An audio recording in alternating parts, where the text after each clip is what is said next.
Well, hello everyone. Welcome to our dialectic debate. As you all probably know, we will be having a discussion about foreign intervention and particularly in relation to the current situation in Ukraine.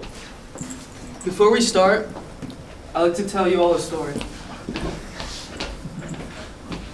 I was about 9 years old, and I was attending elementary school at the time. One day, I walked home, bloodied up. I had blood all over my shirt. Huge black eye. I came home and my brother saw me. He pulled me aside so my dad and my mother wouldn't catch on. He pulled me aside, he said, "What happened?" I looked at him, I said, "Well, I got beaten up." He said, "What happened?" Well, I was like, "Well, I was with these two girls, and we were going to a park, and there was a really big and tough looking guy, and he was saying that people like us couldn't enter the park." So knowing me, I was like, "Who are you to tell me I can't enter this park?" And we got in a fight, and the bigger guy won. I told him that story, and he looked me in the eye and he said, "Anytime you get in a fight with someone who's stronger than you, or with multiple people, I'm there for you. I'm your brother, I'll fight for you anytime. But," he said, "if you do something stupid, and you get yourself into a scuffle on your own accord, in your own reasoning, with someone your similar size, I'm not going to help you out, because that's not right. That's not correct. So you deal with your own shit." That stuck with me for a while, and I think that gives a good segue into our conversation today. Because in the similar sense of helping your brother out in a fight, I think war and conflict revolve in the same way. So today, that's what we'll talk about in regards to international politics. Is military intervention ever justified? Obviously, as of right now, of March 2022, there is a war going on between Russia and Ukraine. Although we'll be covering the general concepts of war and military conflict, this background issue cannot be ignored. So, we're going to get started on that right now. As the introduction said, on the right we have people who would be in support of military intervention, and on the left we have people who are not in support of military intervention. So, before we tackle the issue between Russia and Ukraine, I want to ask our debaters and the audience in general, and my brother, because that was the introduction that I gave. So, why did you give me the lesson you gave me? Well, yes, because at that time, we were moving around, and then you were just, trying to have the character that is gonna make you, but you're going to become in the future. And at that point, I just wanted to, get that lesson for you. And then actually, quite interestingly, I didn't know that you still remember it to this day. I'm surprised at the fact. So you listen to me.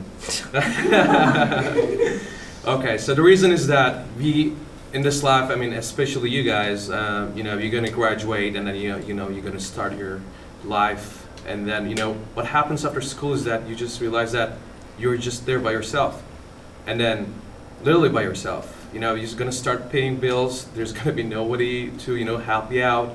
There's going to be no one like this is going to basically just be there because they're entitled for it. You're just always going to look for results by yourself. So I think the example that you try and come up here was that if you are really there and then dealing with a conflict, and if you have or not whether you're going to interfere to the conflict, you should just deal with it. And then when you come across to that challenge, you're just gonna find what it takes for you to be winning or achieving later on when you come with another conflict. So you just need to face with the thing at that moment while you are having that opportunity. So to the other side, I'd like to propose a question. Why is it justified for someone who's getting in a fight, for someone else to help out? Because like you said, from Kareem's perspective, he said if there is someone bigger and someone actually stronger than you, then he's going to help you out. And in this case, in this scenario, Russia is bigger. It's a nuclear power. It's second military of the world by various ratings. And as America is the assurer of, one of the assurers of Ukraine's security, national security, as of 1994 memorandum, that's why I think it is necessary for NATO members to make this step. So why shouldn't a bigger brother, or in this case NATO, not help out a little brother, or in this case Ukraine? Anyone else on this side? That's not my brother. Well, I can just give us a short answer. Aside from my own personal beliefs about NATO, I think their involvement in the situation would exacerbate the whole crisis, and you would essentially eventually enter a global war. I don't think that would be beneficial for the people of Ukraine who are already suffering right now. I don't think that would benefit for the Russian people or people of the global south who would be caught in the crossfire, probably through proxy wars. Even people in the Imperial Corps, like us Americans who are very fortunate to be here. At the end of the day, NATO's intervention would cause a global crisis. So, Mark, would you say there are any historical examples of a military intervention that was successful or valuable over time? I'm not sure I prepared examples historically, but I think when we think of the legitimate action that let's say NATO, or it could even be the United States unilaterally, working in Ukraine could be in itself its own example. I don't think we have to go through history. I saw an allusion towards NATO being potentially a bad actor, so they shouldn't, let's say, be emboldened to go create more conflict. I don't think that's particularly true in the Ukrainian case, especially since there are assurances that were made between the governments of Russia, the UK, and America to explicitly defend the territorial integrity of Ukraine at that time. So I don't think we have to look through, 70% of military interventions are bad, or, try to quantify it that way. It's this example and this time has legitimacy and will be successful for, a set of reasons.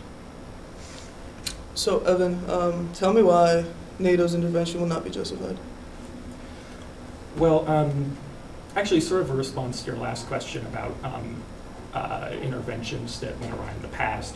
You look at the NATO bombing of Yugoslavia during the Kosovo War in the 90s, where NATO didn't go through UN Security Councils, went and bombed, this country having a civil war. You can debate whether or not that action was justified, but this is one of the reasons that Putin is taking military action, or feels enabled to take military action on invading Ukraine currently, because he sees the West not abiding by international law. Putin personally, he's a vengeful man, and so although this is a horrible conflict right now, what would it lead to down the road? What else could Putin feel enabled to do in terms of his view of what the West is justified in doing, what NATO is justified in doing? Can you tell him why he's wrong? Yeah, so my question is then, do we think it's okay to ignore international law, like you said, UN, just because someone did it in the past? That is the biggest concern, and that's the biggest issue then, that America can have, is it okay to ignore a situation right now, just by a previous example, because it was ignored, so it can be ignored again and again and again? Well, no, I don't think we should be ignoring international law. But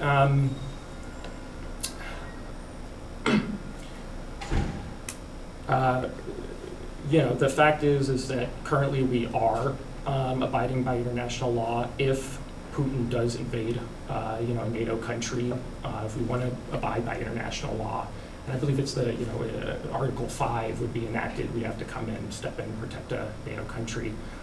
At that point, do we want to engage in a rival with, nuclear arms? At what point does international law come into conflict with starting a nuclear war? It's no, we should not throw international law out the window. But to what extent do we want to get involved, or are obligated to get involved in this conflict? Could I make a comment? Go ahead. So I'm going to cite some material just because I kind of came into the impression that it's like we have to justify obligation, namely from the United States and then NATO as a proxy to that. So Can I just ask everyone to speak a little bit up? Yeah, please. Yeah. All right. Thank you. So in 1994, the Budapest Memorandum was signed by, and the signatories are the United States, Russia, and Britain. And then this is the legal language. It was to respect the independence and sovereignty and the existing borders of Ukraine in 1994, which would include Crimea as well as Donetsk and Luhansk. And the key language was to refrain from the threat or use of force against the country. So these assurances, and the key word is assurance, not commitment. These assurances played a key role in persuading the Ukrainian government in Kiev to give up what amounted to the world's third largest nuclear arsenal.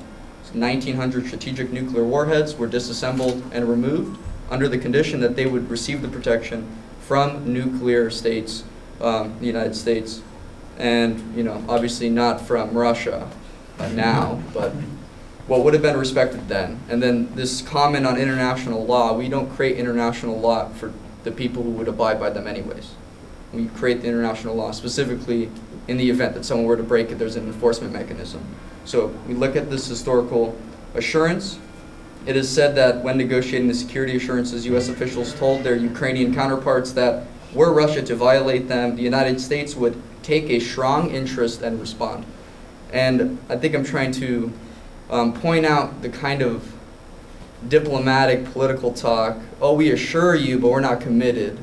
We're going to take a strong response, and it's kind of like, it's what lawyer slimy talk, if you know what I'm saying. So really what I'm trying to say is, when we are looking at these historical assurances, what does the layman, what does the American citizen, what does the Ukrainian citizen see when they read this language? When they see security assurances but not guarantees, something like that. Can I take the word? Yeah. Well, so there was actually we actually already covered a lot, but I'm just going to try to come up with a couple of bullet points. So let's start with the NATO conflicts, right? Like where NATO entered into the scene of international problems, like Korea, right? Vietnam, and then Balkans, Yugoslavia, Cyprus, and then there's many more. And what do we have now? Are these conflicts over yet? And what are those countries are still dealing with? Same problems, nothing ended. And it just creates, quite frankly, satellite issues that NATO makes existence around the world. I think this is where taking NATO's angle.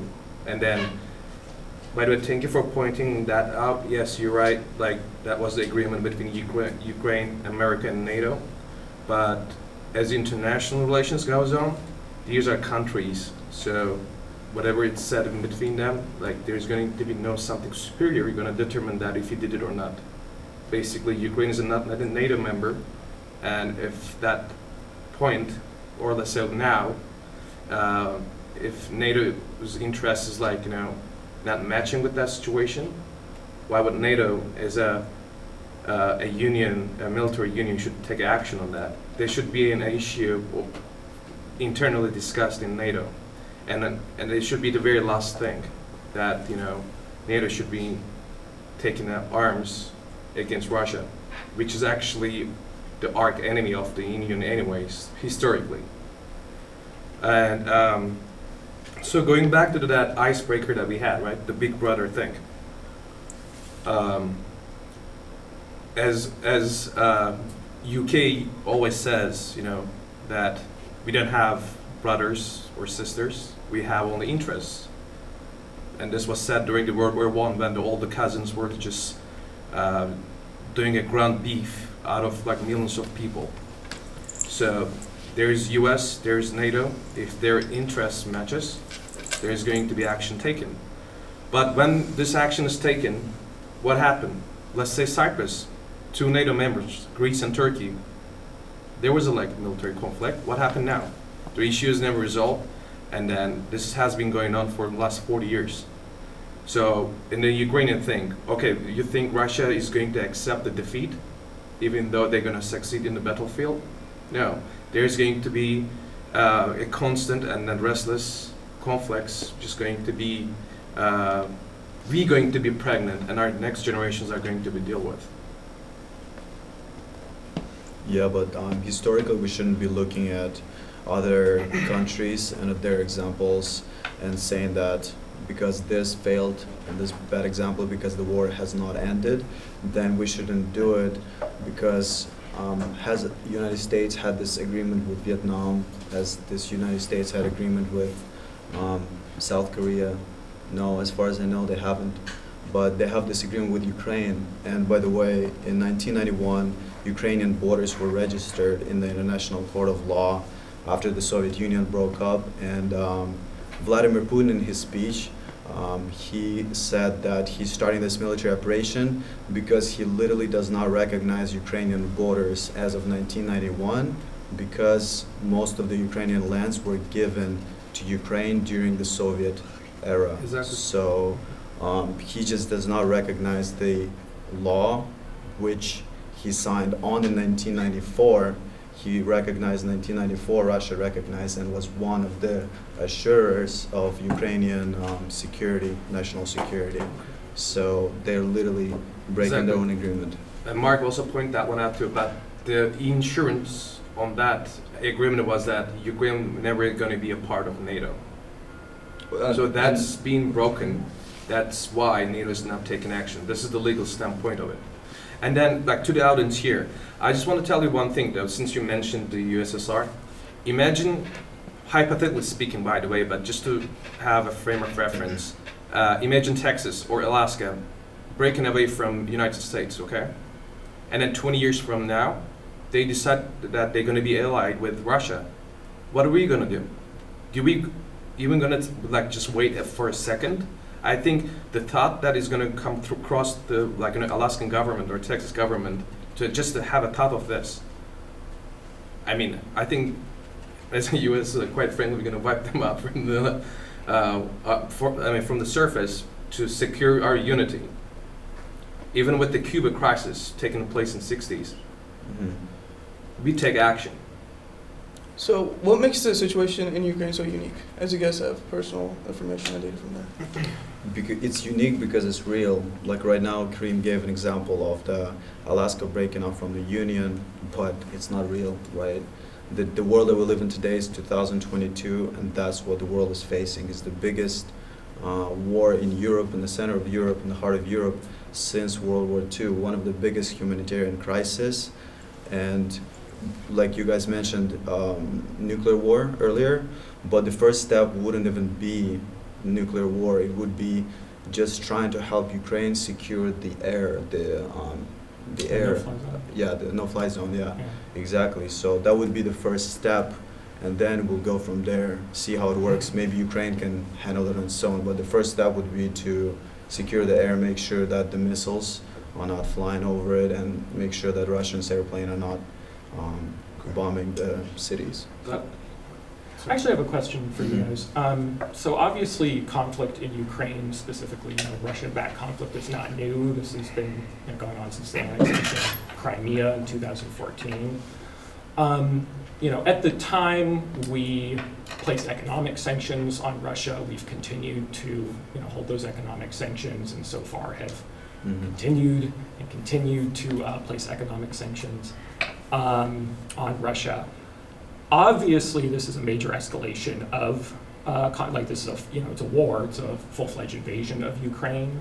So I understand that this is a new turning point, but do you think that we should have intervened militarily in 2014 when Russia annexed Crimea, or any time before then? Is it just this escalation that now it's at a point where there's a new world order, a new era of fighting world powers that requires military intervention? Is this something that's overdue? Is there something that something about this conflict now that does require military intervention, whereas before we shouldn't have been involved? I could comment on that, but I think we should refrain as much as possible from hypotheticals. So I'll first posit what I wish happened. I wish in 1994 no security assurance was given, and they remained the third largest nuclear power. And then it'd be war between nuclear states. So we wouldn't have to say, should we start a war with nuclear states? It would always been. But that didn't happen. In 2014, we see, it was in February, that Crimea is annexed without a single shot, right? So that's a unique case. You could say, starting in March, the people's republics, based off referendum, they become, independent. They have what is called in the academic literature little green men. It basically means Russian Special Forces without the designated symbol. And so they supported the, you could say, indigenous residents of these regions, and then removed the duly elected politicians, the mayors of these areas, and then substituted them with people's mayors. So that was localized enough. I mean, 14,000 people died between 2014 to 2021, and it didn't necessarily seem a global conflict because they were still having, they were shifting the borders, the front lines, you could say, in the eastern provinces. But beyond that, Someone join the Zoom link.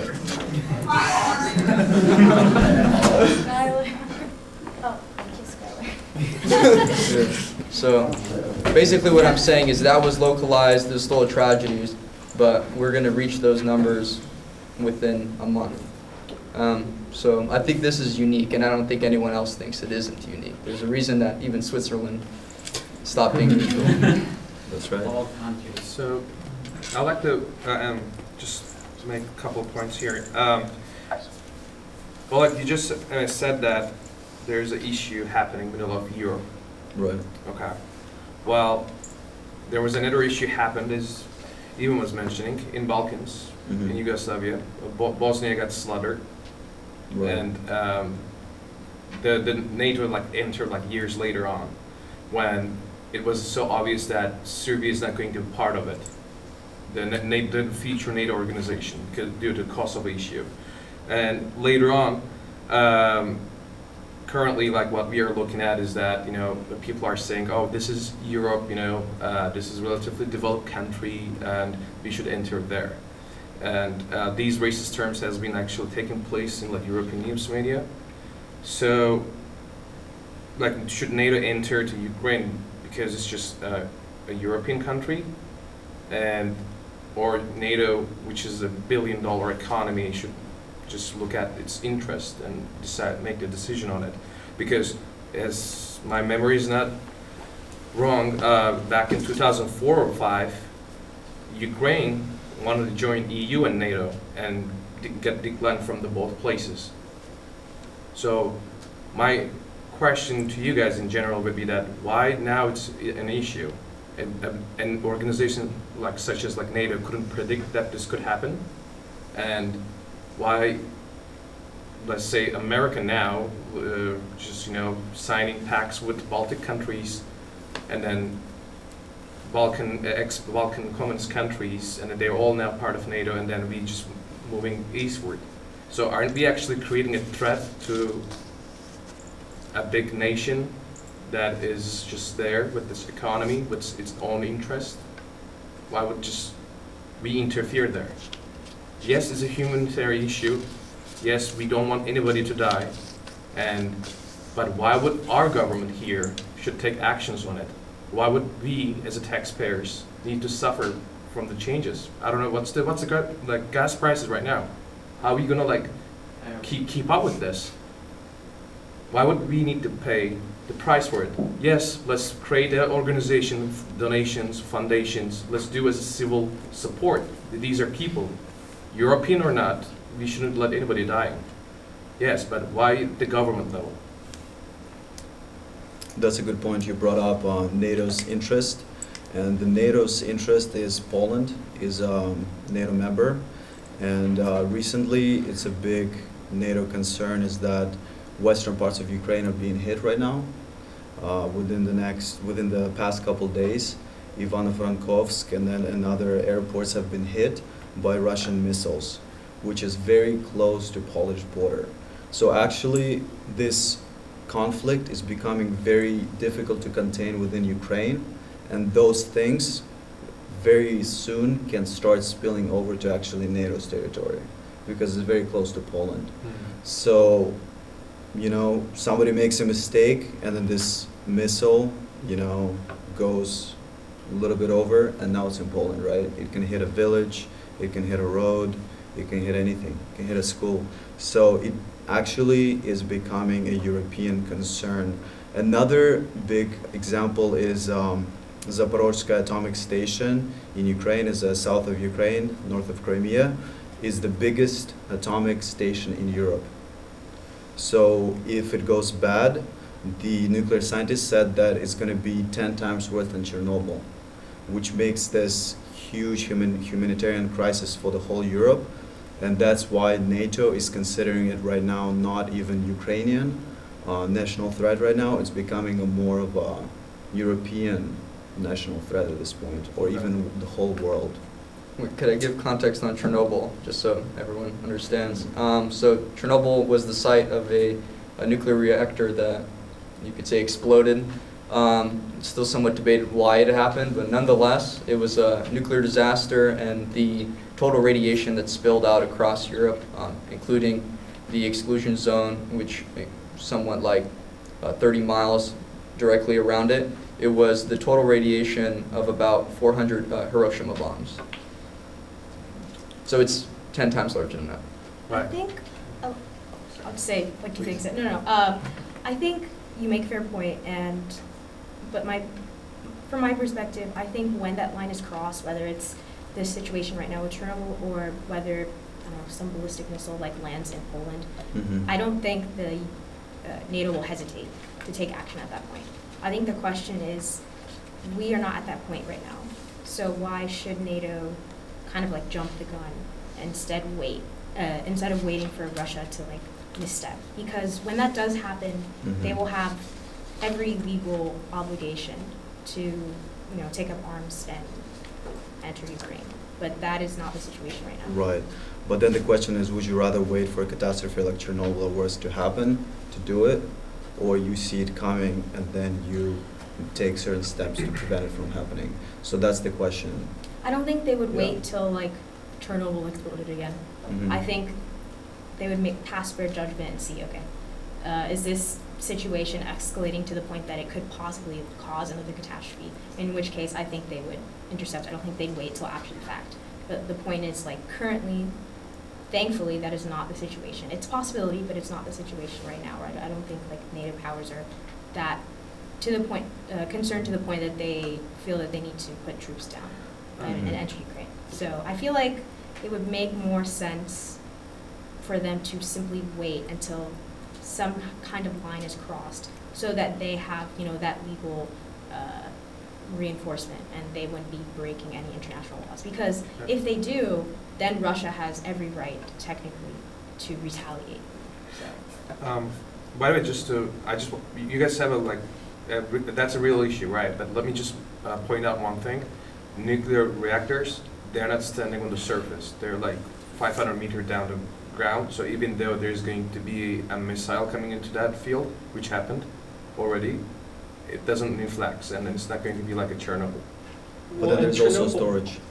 Yeah, And the, there's the also- reactor is contained at this point to the actual risk of, the containment barrier they've built, being destroyed in a really widespread, radiation event, like at Chernobyl specifically. I don't believe that there's a really high risk of that happening. I think they still have rods submerged in water there. I also don't see why the Russians would have a personal interest in causing, Exactly. a nuclear If I catastrophe. could comment, just because, Yeah. so the, Adina, correct? Yeah. So on the claim that we haven't seen the, let's say, threshold that we might risk, nuclear catastrophe because of their shelling of nuclear power plants. It's already happened. Hasn't happened at Chernobyl, thank God. And it's unlikely that it would have created the concern just because it's already covered in hundreds of tons of cement. But nonetheless, they took it over. Then you have to pronounce it for me, Oleg. Yeah. Zaporozhye. Right, so in the south,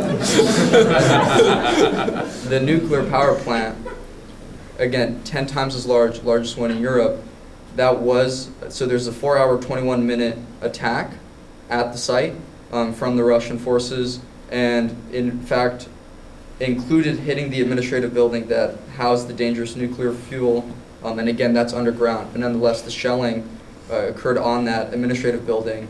And it shows that it was at less than 250 feet from the Unit 2 reactor building. So thank God that didn't escalate to the worst nuclear catastrophe, 10 times larger than Chernobyl in 1986. But then the question is, okay, well, fine. The biggest one, it's now under Russian control. It's unlikely that it's going to escalate to another nuclear concern that would, grant the threshold for further action. But there are 13 remaining reactors in Ukraine. In Mykolaiv, in South Ukraine, and in Western Ukraine, in Rivne. Come on, Oleg. Khmelnytsky. There you go. So there's still going to be the concern. They were very careless with the largest one in Europe, hitting an administrative building. There's still 12 remaining reactors that they are going to be careless again. And I just want to add one point to that. So it wouldn't really happen intentionally that somebody would just destroy a reactor. It's because it's important infrastructure of the country, and this side, for Russian side, is very important to take over that infrastructure to control the energy Quite frankly, of the country. So entire it wouldn't purpose. happen. Yeah. So it wouldn't happen intentionally. It would happen as a result of the war. Okay. Yeah. Oh, and just to comment on that, just like they aren't intentionally hitting civilians as they claim, yet nonetheless hit schools, hospitals, maternity buildings. So I don't think maybe anyone it's is accidental. defending The third largest military still makes those mistakes over and over again. Who's to say they wouldn't make a mistake that would lead to nuclear catastrophe that we're all saying we're trying to prevent? Well, it's also like they're not preserving infrastructure beyond nuclear reactors, right? Like, roads, bridges, just basic infrastructure in Ukraine. And, that's not specific to the Russian strategy. That's just any war, a country's, their infrastructure is decimated. And then again, I totally get your point about hypotheticals, but we're talking about, okay, the catastrophe of a nuclear meltdown versus if we become involved, the risk of nuclear war, not a nuclear reactor meltdown, but missiles. So you said we get involved. What do you mean by involvement? What is involvement? Well, boots on the ground in Ukraine, right? Okay. Preemptive, without NATO, without being obliged to, not waiting for a catastrophe to happen, but or even, a no-fly zone that would require us to shoot down Russian planes. That's an act, declaring war on Russia. But you also earlier made a point about the shellings and all that coming close to the Polish border. But again, if my memory is not wrong, when the Syrian conflict started, Right. Russia entered Syria, right? Eventually, and I think in 1 week, with their shellings, they have killed over 15,000 people in a week. So what are the current losses in Ukraine that is so urgent that NATO needs to enter there? And during those shellings, also, Turkey lost 35 soldiers and Turkey is a NATO member, and it's the second largest military in NATO, and we lost 35 soldiers. NATO didn't enter, and Turkey didn't look for revenge to prevent a third war. So why would we now need to consider for the Ukrainian conflict at this point? At this point, the civilians' losses are just over 1,300. That's the last number I've heard so far. I don't know like what the updated number is right now. Could I include the 14,000 dead from the previous Russo-Ukrainian war that wasn't Donetsk and Luhansk? So now it's above 1,500. I'm not trying to head count, but what I'm trying to say is that a NATO member got missile, and also in Middle Eastern country, if Russia wants it, it illustrated that they can kill basically 3,000 to 5,000 people a day. But whereas the Ukraine thing, it just looks like more an internal issue for Ukraine and Russia to deal with before it separates around the globally. I think we are just still at that stage. So you're saying that Russia is not targeting civilians? Yes, because I can say that because as Putin was reading his speech for I don't know how many hours, he said that Russia needs Ukraine, its resources, its people, and what made Russia as a superpower was Ukraine, and they just want to keep Ukraine allied with themselves. So why would he wants to kill and then get rid of from the manpower that the Russian economy and industry needs? I can make a comment on that. He also claims that they stem from the same origins. Kiev, or the Kievan Rus, was the historical empire of which the Russians and the Ukrainian people emerged from. The Dnieper River is where they claim they've all emerged from. So it's an intimate, you could say, brotherly origin story. So, why would they shell the capital and the monasteries that they view as sacred? That's a question I could ask you. So this idea of saying that, Putin, he would never, destroy his own capital that birthed Russia itself when Moscow was still a forest. It's like, well, he did. He wants the Ukrainian government to resign, and he's looking for probably a pro-Russian government. So I think it's what they're, what I'm trying to say is that if Russia really wanted, I think we could look for a worsened scenario, but they're just trying to make Ukrainian people, they get devastated, demoralized, along with the government. But they're maybe screwing it up. Probably it's just doing the opposite effect right now, because it just gave a birth to Ukrainian nationality, and actually as an individual, I'm also interested into all that Ukrainian history as well. Cossacks and all that, we always talk with all like that, But what I'm trying to say is that I think it's just like, Zelensky government is playing the, city by city defending, playing for a time for Russia to run out, and then on the other hand, Russia is trying to do missiles to have the government resign. So I don't think it's at the stage that NATO should be entering into scene.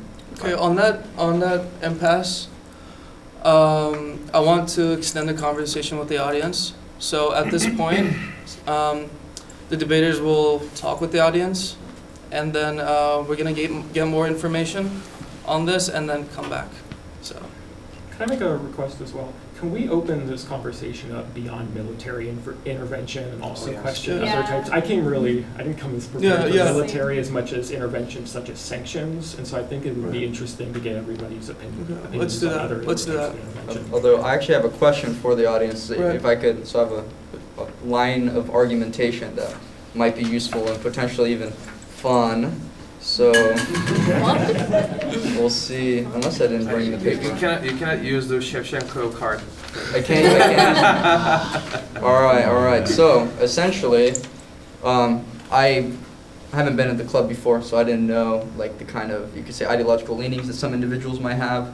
But I was concerned that some people might say military intervention is bad is because American imperialism is bad. So maybe raise your hand if you think all of the American military adventurism has been bad historically.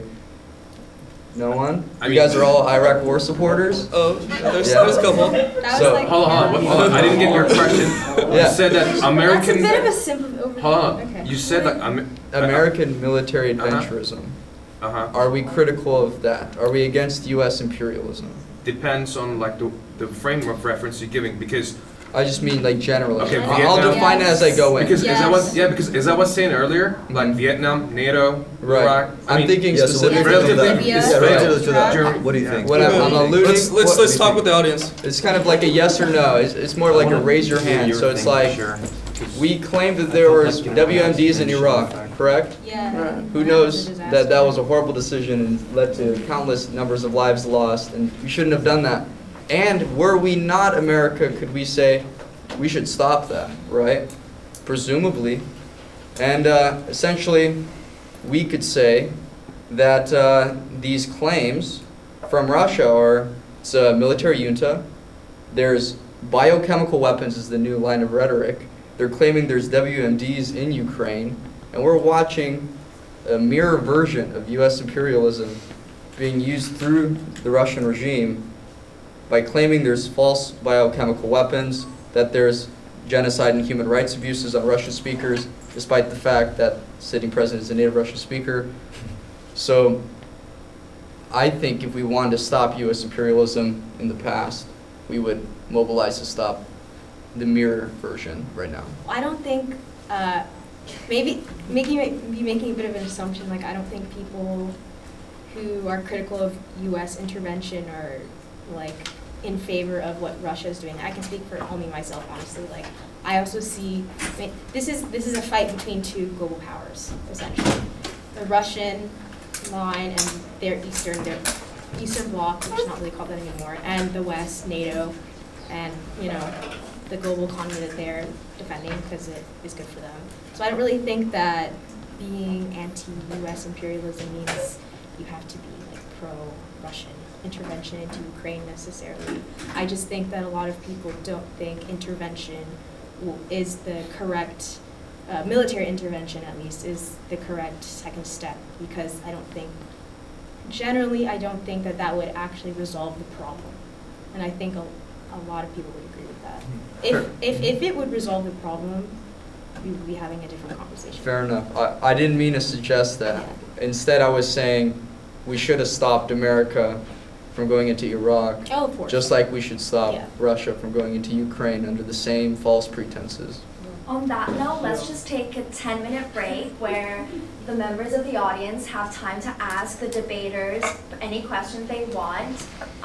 See this, feel free to get up and like talk to anyone you want. And then after 10 minutes, we'll reconvene and open the floor for questions, and then anyone wants to assert their opinion are welcome to do so. Thanks. Nice job on the first part, guys. All right, so let's resume with the second part of our conversation regarding military intervention. And I believe we were at an impasse when we left off. And in addition, we're going to have an audience member joining us on stage. And we're going to be having an open Q&A. So, so we've had a map drawn on the board, I believe. Yeah, so just to make it. So we That would make sense, right? Yeah.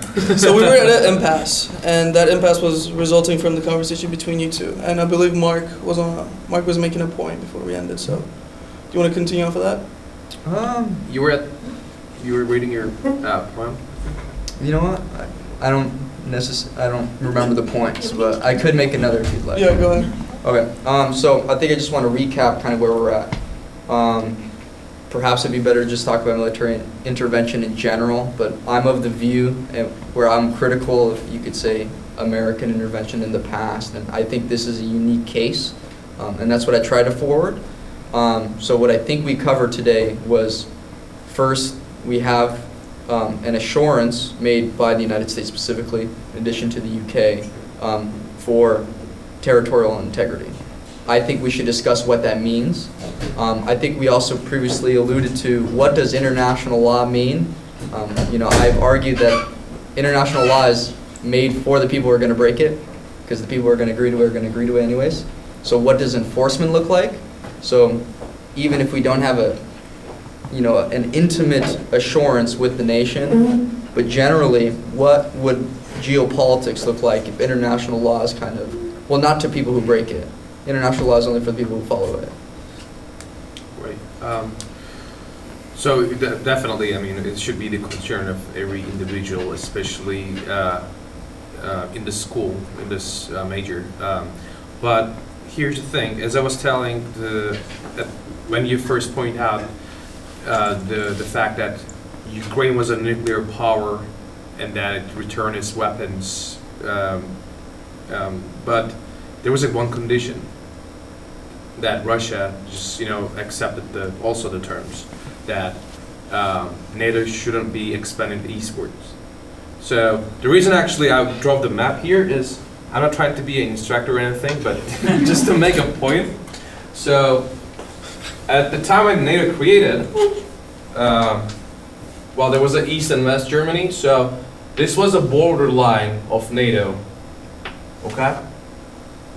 And then from 1991 till now, NATO is bordering Ukraine, and then Russia is just like under constant threat right now because its existence is actually under consideration. Because as we remember in the history, this road has been taken by Napoleon to the Moscow, and then Hitler did the same thing, and then later on Stalin, what he created was that Iron Wall, right? That, as Mr. Churchill just named it, which was creating satellite states that will be a wall for Russia, that will win time for this enemy from here to come through until Russia develops its infrastructure for the potential invasion, because it takes time for bear to stand up. But once it stands up, it can go all the way to Berlin, right? We saw that. So when in 1991, when Soviet Union collapsed, when I'm talking about the Yeltsin era, at that time, Russian political standing was that, okay, you guys are a free country right now, there's going to be 15 of us going to be, sovereign states. But NATO is not going to expand to eastwards. But what happened? Immediately in 1997, Baltic countries entered NATO. Russia didn't say anything. And then later on, Poland it got its own Patriots for air defense, and Russia said that, okay, well, if Poland is entering and anybody is going to move forward with the NATO, I will accept them going into NATO, but they're not going to have weapons for aggression but defense, because I'm not going to expand over them. And then later on, Romania and Bulgaria joined it. And Greece and Turkey, they were actually one of the founding members, so it's like that. So, but Ukraine it's just a red line for Russia, because it's, as Winston Churchill says, it's the soft belly of the bear, right? So Ukraine is a real issue. As I was saying you at the beginning, imagine Alaska or Texas breaking away from America and then trying to have a military alliance with another country. I mean, how would we react, right? And then Ukraine, as Russia sees it, it's where its origin started, and then Ukraine has been the main driving force for Russia, for the empires that that would cherish Russia, and then Soviet Union. So they just want their brother to stand with them. But if you try to convert your brother away from the family, Mother Bear is just going to be very angry. All right, my friend. So, however, in this case, I want to argue this. So we're talking about the security concerns of NATO, we're talking about the security concerns of Russia. But are we really asking the people who actually live in the country what they want, if they want to stay with Russia, or if they want to join NATO, or EU, or the West? And I think when we're having this discussion, we're always kind of not really taking that into consideration. Now, my taking is, if you ask me, it's like the president now, Zelensky, was elected on the promise that, indeed, as you say, he wants to get Ukraine closer to NATO, closer to EU, closer to West. That's what he wanted in his election campaign. And from what it seems like, that's why Ukrainian people did vote for him and elected him. So in this case, can't we say that Ukrainians actually want to get away from the bear, like themselves?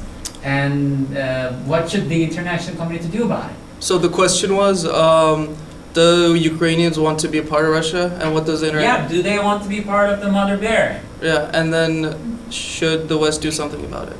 Yeah. So that's a great question. Honestly, just like you said, why doesn't Ukrainian people decide? But like as far as we know, like Ukraine has elections to their to their local governments, to their central government in Kyiv, and to the presidential. So it's a democratic state, Ukraine. So obviously, when they elect those people in those positions of power, those people have a campaigns, they have a plan for the country, which is they make it aware that NATO is on their agenda, which makes it like obvious that Ukrainian people know the plan and they are choosing to lean towards NATO, they're choosing to lean towards European Union. That's why those people get elected in the first place. So how can Russia decide, oh, you cannot go to NATO just because NATO cannot expand eastward? Like, it doesn't make sense, because Ukrainian people are voting in the democratic mindset for the president that essentially, for the government that essentially makes the decisions. Yeah, so let me just clarify the question on the context of argument we have. I don't think that's up for argument. I think that's indeed given. What I'm trying to say is like, since this is like the will in the ground, should the West really support that will, or should the West let them figure it out amongst themselves? That's the question. Should the addition was, should the West let Ukraine and Russia settle amongst themselves? Okay. Yeah. Well, Or should it intervene by itself? Right. just to expand the role that I'm having here, since we have been doing the devil's advocate here. Free country, free elections, right? Okay, well, here's the thing. Why West is manipulating the Russian stability?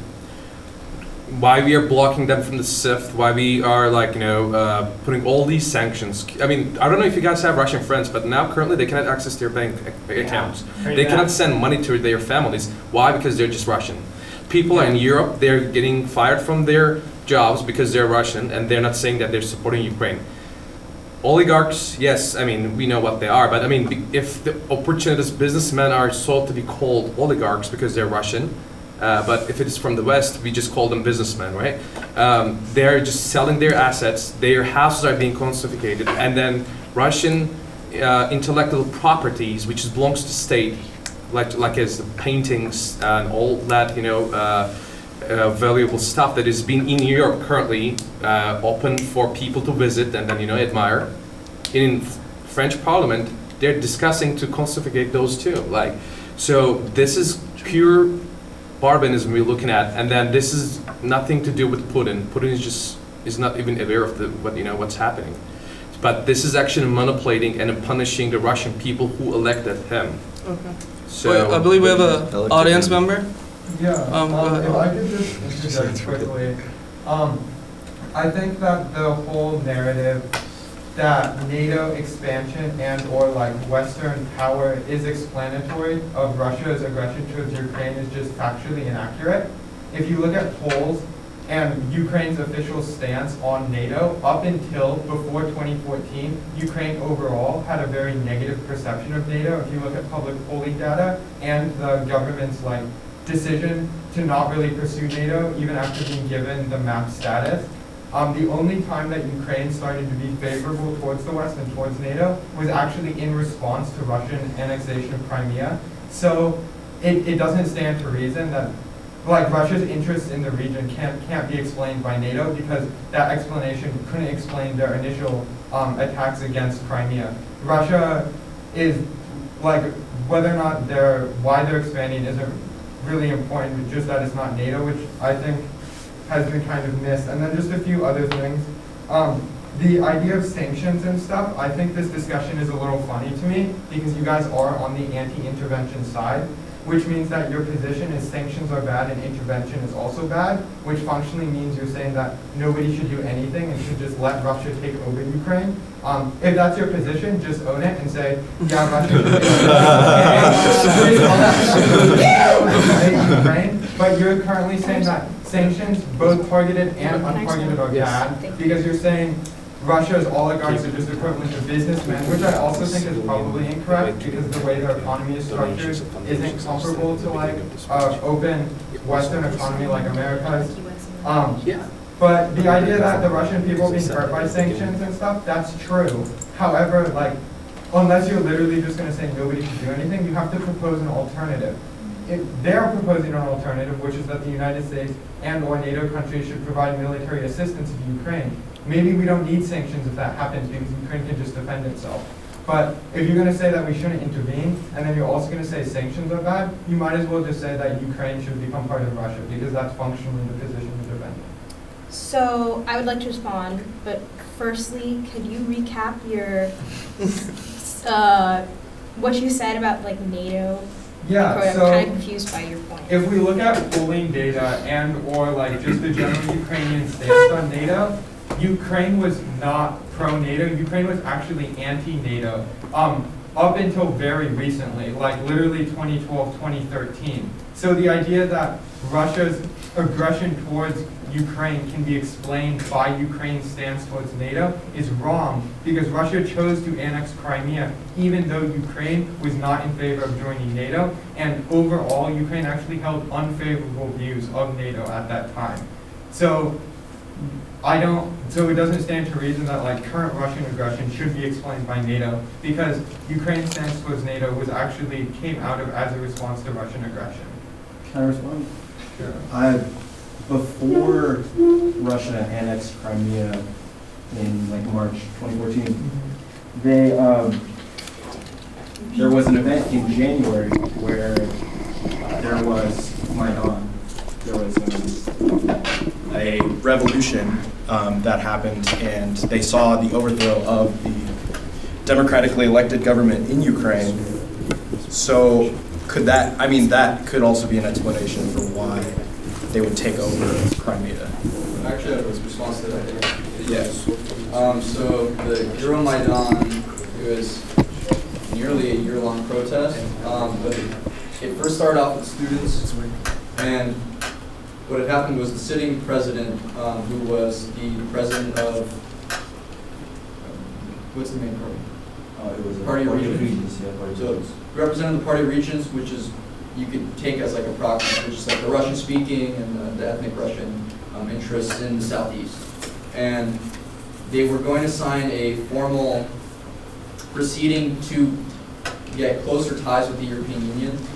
And he ended up not doing that, despite the fact that he was elected to do that. And instead chose towards further subsidies and I believe some oil arrangements to get it at a discounted price from the Russian president. And students came out, then the riot police, they're called the riot police came, they dispelled them, then more people came out, and then it reached to a point where there was 200,000 people in the main square in Independence Square, in Maidan, and that started a whole cascade of events, but essentially the riot police were given permission to shoot at protesters. At one day there was over 100 deaths, they had snipers on top of the buildings, and then that became a defining moment for, this is not, the legitimacy of the sitting government, however democratically elected at the beginning. As soon as you start killing protesters, there was even commentary that their anti-protest laws were worse than the ones in Russia at the time, which is funny. When they were killing protesters, that's when the more violent individuals came out, occupied government buildings, and then they started an interim government. But it wasn't until after the sitting president actually fled. So the sitting president fled, could have undid all of the interim government stuff, but he didn't. So then you could say, oh, well, then 2014 interim government, new elections, those are illegitimate. I could grant that to Putin. But by 2019, when Zelensky comes in, this is fully legitimate to the Constitution. Well, actually, I just want to jump back really quickly. I'm not anti-intervention overall. I think Congress just approved, like $14 billion worth of aid to Ukraine. I'm with that. I am with, sending troops to Poland. There are certain interventions, I think, we need to act, we need to do something. Even necessarily, I know I'm on the anti-military intervention side. I still think, preemptive action at this point, I'm not in favor of. But, if Putin does go and, attack Poland, I would not be anti-military intervention in that situation. I am anti-sanction, though. I will own that. I will own that, economic sanctions as they are now, as they have been the last 8 years against Russia, and economic sanctions as a general, tactic in, responding to, conflicts and regimes across the world, it just are not ineffective generally, and specifically with Russia, and specifically in this conflict, really do not have much of an impact at all. If not, they make the conflict even worse. And so just really quickly, a couple of points about that. Now again, research has shown in terms of like US sanctions having an impact overall in places like Cuba, North Korea, the last 60 years we've been doing this. Generally, they have an actual impact in the behavior of these regimes about 40% of the time. But sanctions normally are a lot more effective when they're placed against democracies instead of autocracies, right? With Russia, Putin doesn't really care about the well-being of the citizens. He's those sanctions, unless other personal sanctions against Putin, which you saw a couple of weeks, if not a month, before he actually decided to take a military action. He moved his yacht out of Europe into Russia. All of these oligarchs, just like every other wealthy individuals in every other country around the world, have their well-hidden offshore accounts in the Caymans. So yeah, maybe they can't access those at home right now, but it's not like suddenly all of their wealth has disappeared because the ruble dropped. These people still are able to retain their wealth. So yeah, sanctions in general are not really effective, again, about 40% of the time. But again, with the point with autocracies, specifically with Russia, since sanctions were in place in 2014, we've seen Russia increase their reserves in foreign currencies, about doubling what they had in 2014. So right now they have about $630 billion worth of reserves in federal currencies. There are some sanctions that we've placed, we've barred the central bank from accessing funds they have in foreign banks, but that only accounts for, I think, half of that $630 billion. So there's still $300+ billion Putin has access to, which is using to fund this war. But beyond that, the U.S. has placed embargoes on oil exports from Russia, but only about 8% of our oil imports are from Russia. With Europe, I think it's something like 42% of their. Germany's is 40. Well, Germany is, I think, 30% with crude oil. These countries have not cut off buying Russian oil. And just even this week, currently, what's the number? Yeah, Could you speed up a little bit? Yeah. Well, I'll cut. I have a lot of. I'll cut off. Until we place embargoes, or until the West entirely places embargoes on Russian energy exports, it's not really going to make that much of an impact. So with sanctions, you can make an argument that, okay, they are ineffective in terms of deterring Putin from taking military action, but if they're shelling maternity hospitals, then we should place sanctions on them just from a moral perspective, or even from a strategic perspective in terms of trying to influence countries like Germany from cutting off their reliance on Russian energy exports. But for the most part, that's not a way to go. So yeah, sanctions, I don't want to. Also, to your point about our stance on Ukraine and what should be done. Personally, I support if Western powers want to fund Ukrainian military. I have no problem with that personally, but I do think, just coming from a perspective of someone whose family has been impacted by the war, there's no alternative option where further intervention is better for Ukrainian regular people, because more Ukrainians will die if the war is prolonged, and that's what's going to happen if there's intervention. And if that means that Ukraine is unfortunately against the will of most Ukrainians absorbed into Russia, personally, I would prefer that, because that's going to result in less deaths. Like, that is just the bottom line. I would rather see Ukraine fall back into Russian hands than a potential for a global crisis. I think that's like a valid point. And, sorry. Yeah, go ahead. Goddess. Yeah, Catherine. Yeah. To your point about being sure of like intervention from other countries, it's interesting to me because we've been functioning like within this debate of what could happen, what has happened, what will happen, but we've like missed out on a conversation theory or like of anarchy. And in the international relations between countries functions in anarchy. Yeah. Contracts are an illusion, and we've been using words like promises or agreement. There are no promises or agreement because there is no higher actor. And so to that point, like, NATO is NATO because we call it NATO. And Russian-Ukraine relations are Russian-Ukraine relations because we call it that.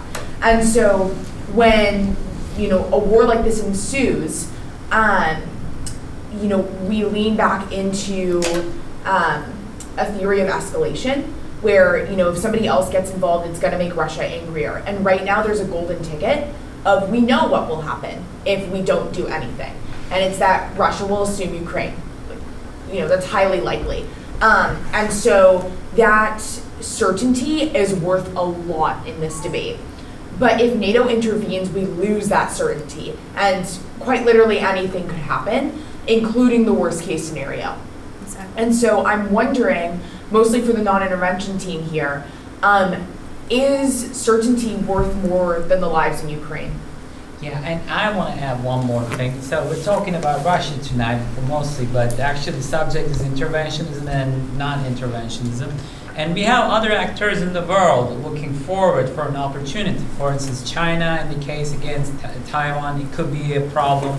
And then we have other countries willing to jump in the earliest opportunity. So if they see that the international community isn't doing much, or on the contrary, it's doing a lot, how is that going to affect their plans for the future? Well, I'm sorry, I didn't get your name, Catherine, but to your point, I think perhaps we're actually in a situation where certainty guarantees more Ukrainian lives. Because, as I was saying before, if there is more intervention, the war will be prolonged. We've already seen Ukrainian, forget about like military deaths, civilian deaths, just because of what is going on currently. That's not going to, those numbers aren't going to slow down if there's further intervention. Like that's just how it works. If I could make a comment So, before, I think with respect towards, making claims on whether or not having NATO, let's say, enforce the skies, which would be a direct conflict between a NATO member state and the Russian airplanes, would result in more Ukrainian deaths. I'm of the mind that President Zelensky doesn't think that's true, and I would probably defer to his opinion as a politician, as the president, as the duly elected individual to represent Ukrainian interests, and he's the one who's asking for it. And I would defer to his authority as opposed to the more theoretical abstraction. Go ahead. I'm sorry, I didn't catch your name. Adina, sorry, my black's like. Oh, no, you're good. Yeah, go ahead. I guess, Adina, my question for you would be then, is the question here actually intervention or non-intervention, or is the question loosen border restrictions in the United States and start taking refugees as much as we possibly can? Because, if non-intervention is correct and Russia invades Ukraine, then maybe we just need to get all the people out of there. And so is that the better option? I think so. Yeah. I'm always, my mom's a refugee. Yeah. I'm always for taking in people who need to be in a safe space. So. Yeah. Can I? Okay. Just to respond to both your questions. So as I was saying in the beginning of the debate, there's nothing that is more important than human life. And if we're, looking at there is an endangerment to the humankind or a nation itself, of course we should do everything that we can. But my point was that it should be done by a government, and then is it us to faced with the consequences. There has been like issues going on around the world. Why we didn't respond to Afghanistan like this? Those people are like devastated. They don't have a government for like the last 50 years. Africa, there's ongoing conflicts in Congo. Like people are still getting slaughtered, and then okay, let's do it for Ukraine. Let's just change the table. Let's just take action. How are we going to do that? As my friend here, he was explaining, Europe depends on the natural gas and then oil from Russia. We're talking about at least like 50% for Germany, and then if you go eastwards, it's just increasing. Yeah, and more so since they're shutting down nuclear plants. Right. So here's the thing: we want our allies to just cut down their primary resources. How are we going to make them do that? Because I think Biden was saying that by the way, I don't know the like actual terms for this, but I just know like broader image about it, which is like making natural gas out of like deep mountains. Like there's that chemical thing you can do deep in the mountains, especially in Rocky Mountains, in Idaho and then Nevada regions, that create Fracking, something like. I think something like that. If you guys know it on top of it better. Okay, fracking, yeah. Okay. So while Biden said that he's not going to do that, right? As far as I know, he was against to it. Like he said, he's not going to do it. Now Canada is jumping in the market and start to do that to support European gap. And then now Biden, I think, in Democrats, they're discussing about should we actually stand off from this and then actually start producing natural gas so we can support the European decision making? Well, why our internal government is challenging by themselves right now? There is so much of consequences that we're going to go through that we don't know, what's going to happen. And also for the Taiwan conflict, Taiwan is like different because Japan, Korea, Taiwan, and then Australia, they are all in their own kind of NATO, the Pacific version of it. And it's already integrated with the security system, but Ukraine is not. So that's why, in the beginning, as I said, we should be looking at not governmental, but foundations and donations in civilian level.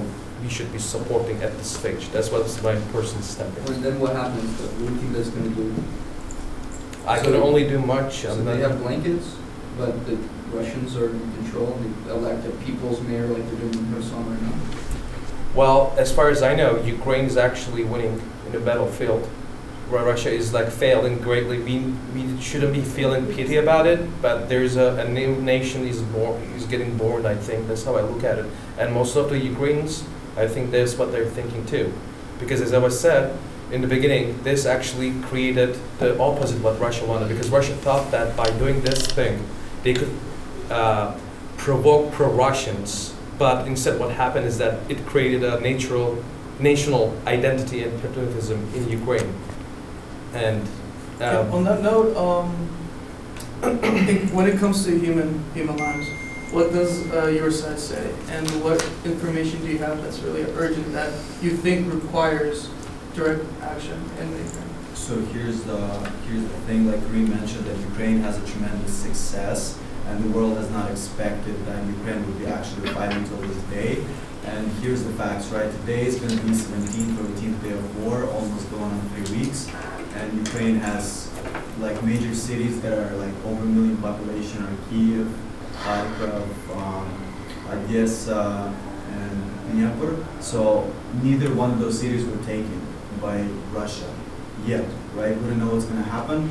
But those cities are very secure, and Ukraine is actually doing a very good job of defending, and that's where the panic of Russian government comes in, because they start just shelling the cities for Ukrainians to give up, to sign whatever agreements they want. And that's where the civilians' casualties come into place. to answer this, because they're not having an actually successful warfare, because like I mentioned previously, they haven't captured those major cities and are not even close to it yet. So that's why all those civilian casualties come in, and that's what it results in, pretty much. Exactly. I mean, and then also, by the way, Oleg knows the best out of this conflict because of your Flutter's situation, right? I have much respect to him. Like, he's in the military, he's fighting. Yeah, give some information later. He's just pretty much part of the like military in Kiev, so he's just on the like west of outskirts of Kiev right now. So yeah. Mm-hmm. So, we're sorry, is he actually a soldier or is he part of the civilian? He's an officer. So he was already in the military? Yeah, he was already, yeah. mm-hmm. So this is what I was saying in the beginning, that there's no, I mean, a battle line is drawn yet, because as I was saying, in Syria, if Russia wants it, they can do a lot of damage in a short time period. But now this is just a time game. As you said, looks like Moscow is kind of a little panicking because they thought that by just sending the troops down there, they could actually switch the table, because most of the soldiers, as Oleg informed me, they came with their parade uniforms because they thought that they will just walk in and people who's going to cheer for them. But now it just became a conflict, and then most of the Russian soldiers are giving up because they don't really want to fight too, because it just doesn't make sense to them. And my point is that this is just like a time game. So Moscow is shelling, and then Zelensky government is just trying to stand off. I think that's why we just need to just watch and see what's happening. So, since we all agree on the importance of human lives, and both sides agree on that fact, what are the solutions that we can all collectively think about to help those humans that are suffering on the ground? That being said, go ahead with that. Yeah, so on this issue, we haven't discussed much. So we're talking about interventions and non-interventions, but how about we take a case study, we'll take a look at the case, as you mentioned, Syria. So as you know, Syria is like a free-for-all. Like, you have Bashar Assad, you have Russian-backed forces, you have Turkish-backed forces, you have Kurds. It's a mess. So can we argue that, because they're like foreign intervention there, and I mean foreign intervention from Russia, intervention from West, and then it seems like it's just kept going, and there's like not really good things going on at this moment. So can we say that if things move at this pace, we can expect something similar to happen in Ukraine, like proxy wars, mercenaries and stuff? Actually, I'll take it. So I wouldn't expect that much chaos in Ukraine, because Syria has already been involved in their own civil war, but Ukraine hasn't, right? The only territories occupied is Crimea, and then the territories LPR and DNR, which is Lugansk People Republic and Donetsk People Republic, all the way in the east, which is like, I don't know, like 2 million people out of 45. So that's pretty much the reality of things, where everywhere else is like one unified Ukrainian government. So what we have here and what Syria had before the foreign intervention is completely different. Well, I think it also depends on what you think Putin's intent is. Like, does he want to occupy the entirety of Ukraine? Does he want to place in a puppet government? That we don't know at this point, like, how long this conflict's going to go on, even what, we're talking about resolutions to the conflict, but we don't know what his intent is fully. Yeah. So I don't think that's something that, we can exactly decide at this point what is a resolution. I mean, certainly. we know and don't know. I mean, kind of, because he had his manifest, he made a speech to his nation, it took like hour long. We know his like actual goals, but we don't know what they're at this stage. So you said like the proxy war, right? This is my just personal understanding of the conflict, is that if this is not going to be in my alliance, it's just let there be a proxy war and let it be a battle zone. I was talking this with Oleg too, that I think what Russia is trying to do is that it's just like very basic reflex, that instead of having a border at their own neutral border, but have it in Ukraine, and then let's just have the proxy war. I think that would benefit Russia, but so they want a buffer zone. Exactly, buffer okay. zone. So, but we are not sure that if Russian economy can sustain this with the current sanctions. This is just like very unknown situation at that level. Yeah, that being said, let's look at solutions here. What I propose to discuss is, what are the ways of saving human lives in this situation? Knowing what's going on the ground on this side and what the audience has said, what are some ways of it, like the word anarchy was brought up. And speaking of that, since this is, human lives are something more important than this government, that government, what are some ways the international platform can come together and help civilian lives here? Because both Russian and Ukrainian lives are dying, but what's more important is human lives are dying. So what is a collective solution that we can come to, and every person can some way, shape, or form contribute to it?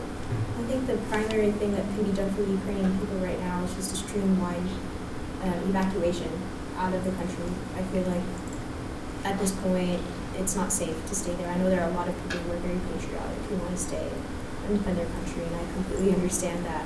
But at the end of the day, like, especially when it comes to young people, I think it's worth just evacuating, whether that's into like Romania or Poland or wherever, and eventually further out. I think already like 2 million people have left. It's a really unfortunate situation, but I would rather that than have people, like civilians, like arm themselves and die. Like, I don't know, that's just my opinion. And then aside from that, obviously like humanitarian aid.